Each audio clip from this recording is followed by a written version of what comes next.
तर उद्गारवाचक चिन्ह आहे, त्यानंतर एक सोडून इथं ऍड घेतलेला आहे आणि ऍड नंतर एक घटक सोडून इथं डी घेतलेला आहे.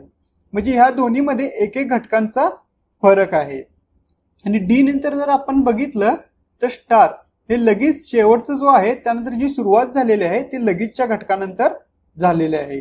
स्टार नंतर आपण बघितलं तर जे यस आहे ह्याच्यामध्ये एक घटक आहे, त्यानंतर यस नंतर जे 5 आहे त्याच्यामध्ये 7 हा एक घटक आहे आणि 5 जे आहे 5 नंतर लगेचच डॉलर हे इथं चिन्ह त्याने घेतलेलं आहे आणि डॉलर नंतर इथं पी हा एक घटक आहे, त्यानंतर यल इथं घेतलाय आणि यल नंतर एक घटक सोडून टी घेतलेला आहे.